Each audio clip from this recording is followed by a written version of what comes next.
Detectives say someone dropped that 3-year-old baby off at this fire station on Main Street after getting shot in the head. Then the baby was taken to Children's Hospital for treatment. Shelley, good morning.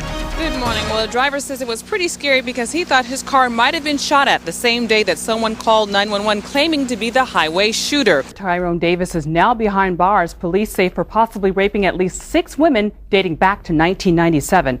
It started out with a foot chase last night, but detectives caught up with the 33-year-old suspect on Long Street after a witness spotted him. Okay, you guys, are you jealous or what? Look at this. Look how big this strawberry is. That's a mouthful there.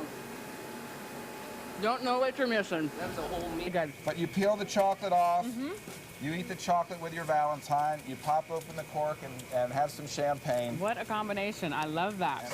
Well, thank you so much. We've run out of time. Oh. But we appreciate you letting us come down here and taste all the delicious chocolate. Thank you. Once again, if you're interested in buying anything that you saw this morning, you can go down to Sheer Bliss at 274 South 3rd Street in downtown Columbus. Reporting live from Northeast Columbus, Shelley Crenshaw, 10 TV Eyewitness News. Exactly right. I'm on the corner of Clinton and McGuffey. But the water main break actually happened at the other end of the block, and the water flowed all the way down the street and formed this big slab of ice right here. Now, this has been causing a lot of havoc for folks driving in and out of the neighborhood. And it's just real bad. Looks like a foot of ice and water. It looks like you're driving on a country road in Alaska, what it looks like to me. It's not a road in Alaska, but a neighborhood in North Columbus.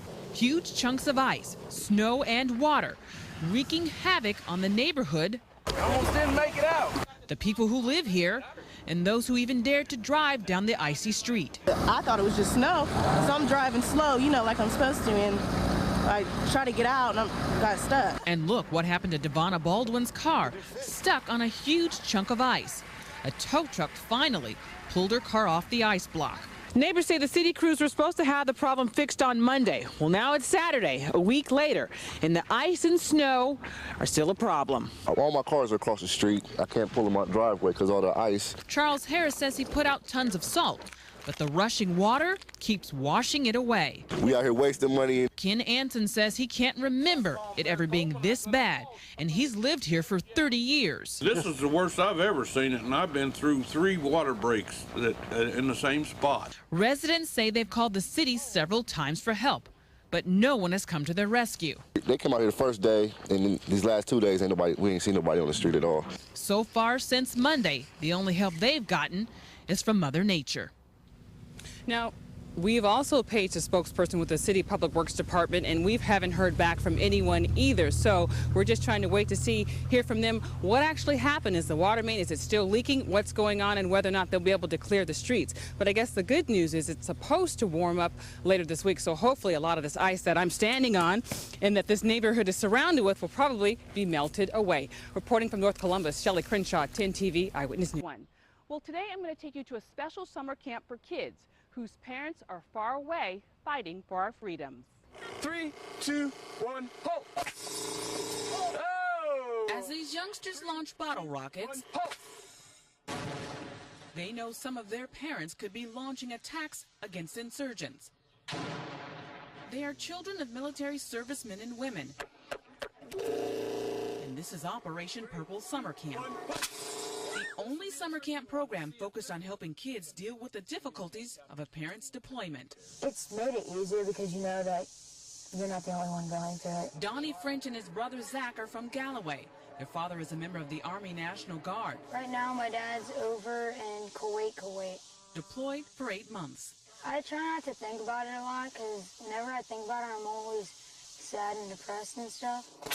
The boys are like the other 140 campers here. Unbelievable! Learning how to cope, but still have fun. It's been pretty fun so far. They are learning a little bit about military marching and raising the flag in the morning and retreat. You were not able to pick what family you were born into. Campers also learn the importance of supporting each other. Because it gets you to realize that you're not the only one that's going through this. At the end of the week-long session, kids not only develop lasting friendships, but they also develop new ways to cope with deployment, with the anticipation of their parent coming home.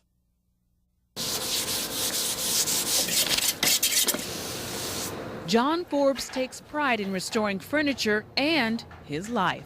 And I started drinking really bad, started smoking drugs and arguing with people out on the streets, causing fights. His behavior landed him out on the streets of Columbus. Right in between here, there used to be tall grass and everything up here, and it was right back in here. I had me a little blanket and a little pillow.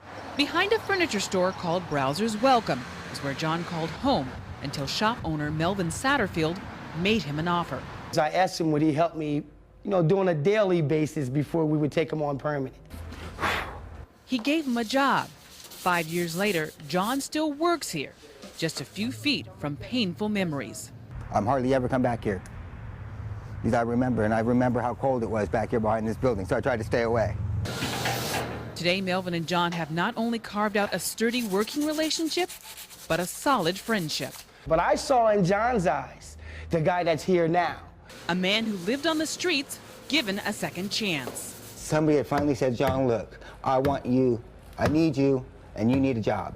And this is living proof. When you see John, and he's got a trade now, he can use his hands quite well.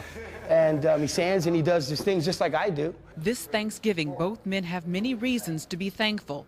But one of the most important is each other. Since being hired by Browser's Welcome, John has developed a new relationship with his family, and both he and Melvin have been nominated to be on Angie's List. That's a local company that rates businesses in the Columbus area. Whether they're sparkling on a famous Hollywood starlet or given a sign of eternal love, diamonds are captivating.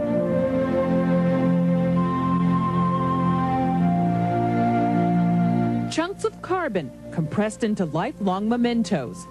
But are they traditional diamonds or something else? I certainly would rather be remembered of looking at a diamond than a casket, or a corpse. It may sound strange, but it's the latest trend in funeral services. It's called Life Gem, turning the remains of your loved one into gemstones. That one looks pretty. Lynn Gage and her dad, Phil Priola, have signed up for it. I was going, what? My second reaction said, well, this sounds quite unique, and it would give me an opportunity to be forever. Funeral home director Ed Faulkner says it's a unique way to memorialize a loved one. Compared to the traditional, take mom or dad's ashes and place them on the mantle at home in the fireplace. The process starts here. The body goes through the cremation process. During cremation, the carbon is separated from the ashes. It's then sent on to a lab in Europe where it's later pressed into a diamond stone. We have a lot of orders coming in and a lot of requests. Greg Hero is the CEO. He and a business partner came up with the idea. Carbon is the building block of life.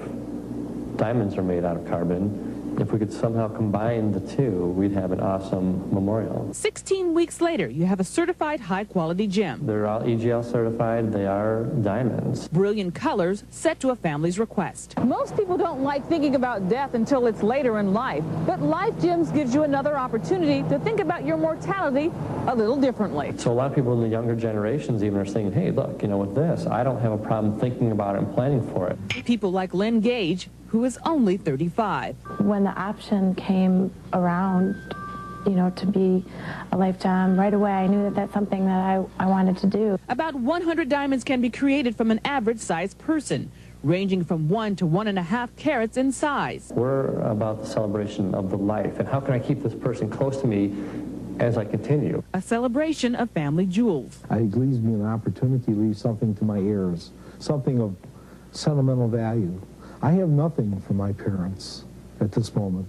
They're gone. A jewel meaning the end, a sparkle that will last forever. We all know that crime doesn't pay, but there's a program here in Ohio that takes money and property from crooks on the streets and gives it back to help improve the community.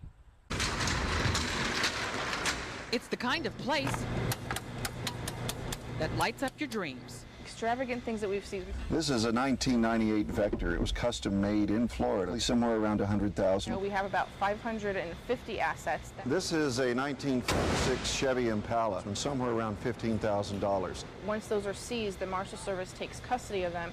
This is a custom bike that was seized in a drug case in Dayton. The Marshal Service estimates it to be worth about $70,000.